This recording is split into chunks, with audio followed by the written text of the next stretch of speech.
KPY Bala. இவர் தெரியாத மக்கள் இன்னைக்கு உலகத்திலே இல்ல. அந்த அளவுக்கு ஏன்னா, அவர் நடிச்சத விட, அவர் நெறைய வள்ளல் தன்மை அதிகமா செஞ்சாருங்கிறது எல்லாருக்கும் தெரியும். கிட்டத்தட்ட 7, 8 ஆம்புலன்ஸ வந்து ஒரு அ அதாவது ரொம்ப கஷ்டப்படுற கிராமங்களுக்கு அவரு வாங்கி குடுத்தாரு. பல உதவிகள் வந்து இப்ப நம்ம பார்த்தோம் அந்த புயல் காலங்கள்லலாம் ஒவ்வொரு வீட்டுக்கும் போய் பணம் குடுத்தாரு. எங்கேயாவது துப்புரவு பணியாளர்கள பார்த்தாங்க உடனே இறங்கி அவங்களுக்கு என்ன செய்ய முடியுமோ செய்றாரு. பல உதவிகள அவர் செஞ்சுக்கிட்டே இருக்கிறாரு. இதெல்லாம் நம்ம பார்த்தது தான். ஏற்கனவே பார்த்துக்கிட்டு தான் இருக்கோம்.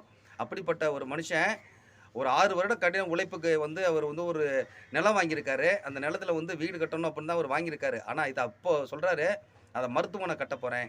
நான் அதில வீடு கட்டினா நான் மட்டும் தாங்க சந்தோஷமா இருப்பேன்.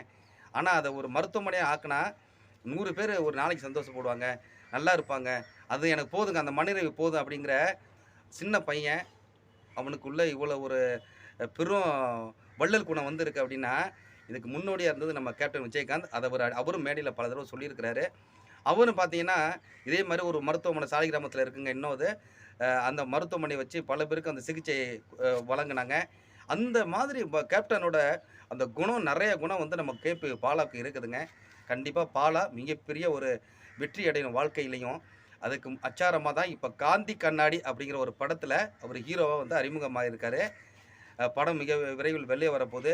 எல்லாரும் பார்க்கணுங்க. பார்த்து அந்த பையனுக்கு ஒரு ஆதரவு குடுக்கணும். காரணம், அவரு மிகப்பெரிய ஒரு நடிகரா வரணும். ஏன்னா வந்து ஜெயிச்சாருன்னா, நம்ம கேப்டன் போல பல 100 கிராமல் பல 100, 1000 மக்களுக்கு அவர் செய்வாரு. அதுல எந்த மாற்றமும் இல்ல. அப்படிப்பட்ட ஒரு நல்ல மனசு அந்த பையனுக்கு இருக்கு. வாங்குற சம்பளத்துல கிட்டத்தட்ட 80% 90% மக்களுக்கு செலவழிக்கிறாருன்னா, உண்மையிலேயே பெரிய விஷயங்க. இந்த சின்ன வயசுல இவ்வளோ பக்குவமா இதுக்கெல்லாம் ஒரு இன்ஸ்பிரேஷன் யாரா நம்ம கேப்டன். நம்ம கேப்டன் வந்து மறக்க முடியுமா? அள்ளி கொடுத்த ஒரு வள்ளலு. எப்படி இன்ன வரைக்கும் ஏன்னங்க, இங்க எல்லாருமே பிறந்தோம், இறக்குறோம் அப்படிங்கிறது எல்லாருக்கும் தெரிஞ்ச விஷயம் தான். இடைப்பட்ட காலங்கள்ல என்ன செஞ்சோம் அப்படிங்கிறது மிக முக்கியமான ஒண்ணுங்க. அவரு செஞ்சதுனால தான் அன்னைக்கு அவ்வளோ கூட்டங்கள் வந்தது. அவர் வந்து மறையிற போது, அந்த கூட்டத்துக்கு அவ்வளோ கூட்டம் வந்து, அத தாண்டிங்க கருடன் சுத்தி வட்டம் அடிக்குது.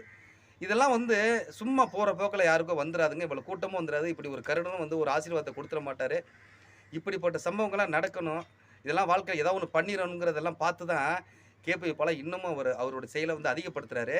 அவரு மட்டும் இல்லங்க. அதப்போல பல பேரு இப்போ வந்து முன்னெடுக்குறாங்க. ஏற்கனவே பார்த்தீங்கன்னா, ஒரு இடத்துல கேப்டன் உணவகம்னு போட்டிருக்கிறாங்க. அவர் கேட்க அவங்க குடுக்குறாங்க. மிக குறைந்த விலையில. அவரு சொல்றாங்க எப்படி ஒரு கட்டுப்படி ஆகுது அப்படின்னாக்க, இல்லங்க கேப்டன் எவ்வளவோ அள்ளி குடுத்துட்டு போயிட்டாரு. இதெல்லாம் ஒரு விஷயமா? என் லாபம் தேவையில்லங்க.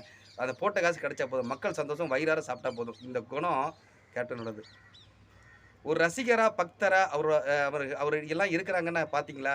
சும்மா நம்மோட ஹீரோ யாருங்கிறத எப்படி முடிவு பண்ணணும்னு பாருங்க. சும்மா ஒரு கைய காட்டி நடிச்சாரு, அப்படி நடிச்சாரு, இப்படி நடிச்சாங்கிற ரசிகர்லாம் இங்க முடியாதுங்க. வள்ளல் குணம். அந்த குணத்துல 10 பேர் நம்மளால நல்லா இருக்கணும்னு நெனைக்கிற ஒரு ஹீரோ பின்னாடி நாங்கலாம் இருந்தோங்கிறத பெரிய பெருமையா நெனைக்கிறேங்க.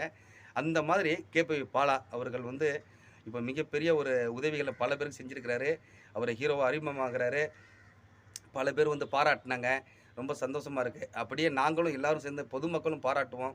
மிகப்பெரிய வெற்றி அடைந்த அந்த படம் பல படங்கள வந்து ஹீரோவா நடிச்சு, நெறையா சம்பாதிக்கணும் அவரு. ஏன்னா, அவர் சம்பாதிச்சா அது மக்களுக்கு போப்போது. அதனால அவர் மிகப்பெரிய வெற்றி அடையணும் அப்படிங்கிற மனமார்ந்த வாழ்த்துக்கள். பாலா அவர்களே, நீங்கள் மென்மேலும் வளர மனமார்ந்த வாழ்த்துக்கள்.